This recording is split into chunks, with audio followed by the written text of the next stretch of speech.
The Way to Wealth. From Father Abraham's speech forming the preface to Poor Richard's Almanac for 1758.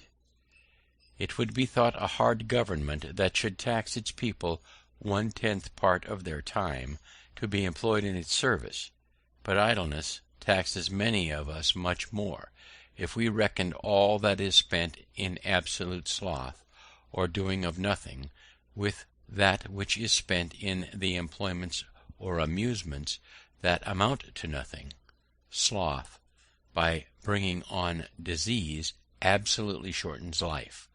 Sloth, like rust, consumes faster than labour wears, while the used key is always bright, as Poor Richard says. But dost thou love life? Then do not squander time, for that's the stuff life is made of, as Poor Richard says. How much more than is necessary do we spend in sleep, forgetting that the sleeping fox catches no poultry, and that there will be sleeping enough in the grave, as Poor Richard says.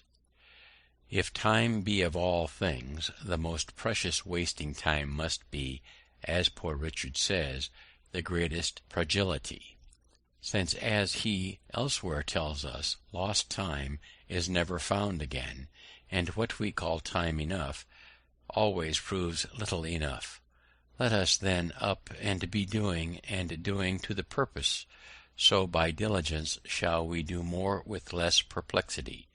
Sloth makes all things difficult, but industry all easy, as Poor Richard says, and he that riseth late must trod all day, and shall scarce overtake his business at night, while laziness travels so slowly that poverty soon overtakes it, as we read in Poor Richard, who adds, "Drive thy business, let not that drive thee," and early to bed and early to rise makes a man healthy, wealthy, and wise.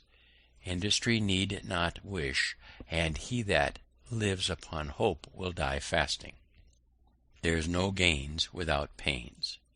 He that hath a trade hath an estate, and he that hath a calling hath an office of profit and honour. But then the trade must be worked, and the calling well formed, for neither the estate nor the office will enable us to pay our taxes. What though you have found no treasure, nor has any such relation left you a legacy? Diligence is the mother of good luck, as Poor Richard says, and God gives all things to industry. One to-day is worth two to-morrow, and farther. Have you something to do to-morrow, do it to-day. If you were a servant, you would not be ashamed that a good master should catch you idle. Are you then your own master? Be ashamed to catch yourself idle.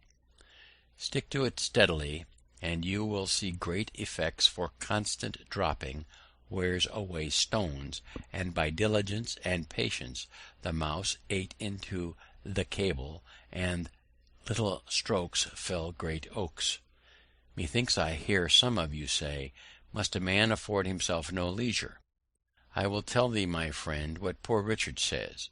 Employ thy time well, if thou meanest to gain leisure, and since thou art not sure of a minute, throw not away an hour. Leisure is time for doing something useful. This leisure the diligent man will obtain, but the lazy man never, so that, as Poor Richard says, a life of leisure and a life of laziness are two things. Keep thy shop, and thy shop will keep thee. And again, if you would have your business done, go; if not, send. If you would have a faithful servant, and when you like, serve yourself. A little neglect may breed great mischief, adding, for want of a nail the shoe was lost, for want of a shoe the horse was lost, and for want of a horse the rider was lost, being overtaken and slain by the enemy, all for the want of care about a horseshoe nail. So much for industry, my friends, and attention to one's own business. But to these we must add frugality. What maintains one vice would bring up two children. You may think, perhaps, that a little tea or a little punch now and then diet a little more costly, clothes a little finer, and a little entertainment now and then, can be no great matter. But remember what Poor Richard says, many a little makes a mickle. Beware of little expenses. A little leak will sink a great ship. And again, who dainties love shall beggars prove. And moreover, fools make feasts, and wise men eat them. But what thou hast no need of, and ere long thou shalt sell thy necessaries. If you would know the value of money, go and try to borrow some, for he that goes a-borrowing goes a-sorrowing.